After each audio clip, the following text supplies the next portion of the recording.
పార్వతీపురం మన్యం జిల్లాలో Kaveri seeds company విత్తనాలతో సాగు చేసిన మొక్కజొన్న రైతులు తీవ్రంగా నష్టపోయారంటూ ఏపీ రైతు సంఘం, కౌలు రైతుల సంఘాల ఆధ్వర్యంలో జిల్లా కలెక్టరేట్ వద్ద భారీ ధర్నా నిర్వహించారు.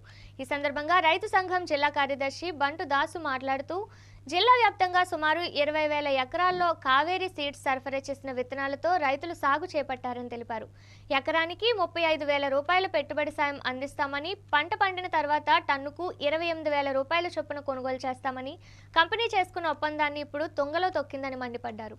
తీరా పంట కోత దశకు వచ్చేసరికి మొక్కజొన్న కండికి గింజ సరిగ్గా కట్టలేదని, ఎకరానికి 4 టన్నుల దిగుబడి రావాల్సిన చోట కనీసం 1 టన్ను కూడా వచ్చే పరిస్థితి లేదని ఆవేదన వ్యక్తం చేశారు. విత్తన లోపం వల్ల నష్టపోయిన రైతులకు ఎకరానికి 1,00,000 రూపాయల చొప్పున కావేరీ సీడ్స్ యాజమాన్యం నష్టపరిహారం చెల్లించాలని, రైతులను మోసం చేసిన సదరు కంపెనీపై వెంటనే క్రిమినల్ కేసులు నమోదు చేయాలని డిమాండ్ చేశారు. అంతేకాకుండా జిల్లా కలెక్టర్ వెంటనే స్పందించి ప్రతి మండలంలో ఒక కొనుగోలు కేంద్రాన్ని ఏర్పాటు చేసి మద్దతు ధరకు పంటను సేకరించాలని కోరారు. అలాగే ఇటీవల కురిసిన అకాల వర్షాల వల్ల నేల కొరిగిన మొక్కజొన్న పంటకు కూడా ప్రభుత్వం ఎకరానికి 25,000 రూపాయల పరిహారం చెల్లించాలని డిమాండ్ చేశారు.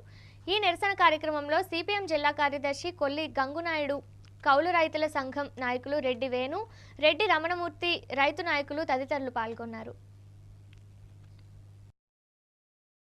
మొక్కజొన్న పండించేటటువంటి రైతులు అపారమైన నష్టానికి గురయ్యారు. ఆ గురవడానికి ప్రధాన కారణం ఈ మొక్కజొన్నని ఎవరైతే సప్లై చేశారో కావేరీ సీడ్స్ వాళ్ళు రైతాంగానికి మోసం చేశారు. ఏ రకంగా అంటే ఈ సీడ్స్ ఇచ్చేటప్పుడే మీకు ఎకరానికి 3 నుంచి 3.5 టన్నుల వరకు కూడా ఈ జొన్న పంట దిగుబడి వస్తుందని చెప్పారు. అలాగే మీకు సంవత్సరానికి ఈ పంటకి ఎరువులు, పురుగు మందులకు 35,000 రూపాయలు ఇస్తానన్నారు. ఈ రెండు వాళ్ళు తప్పిపోయి పంటకి సకాలంలో ఎరువులు ఇవ్వక, ఆ 35,000 ఇవ్వక, అలాగే ఈ సీడ్స్ కూడా నకిలీ సీడ్స్ ఇచ్చి ఈరోజు పూర్తిగా ఇదిగో వెన్నులు చూపిస్తామన్నాం. పూర్తిగా పంట లేని పరిస్థితి అయిపోయింది. దీనివల్ల రైతాంగం తీవ్రమైన నష్టానికి గురయ్యారు. కనీసం ఏ యంత్రాంగం కూడా పట్టించుకోలేదు.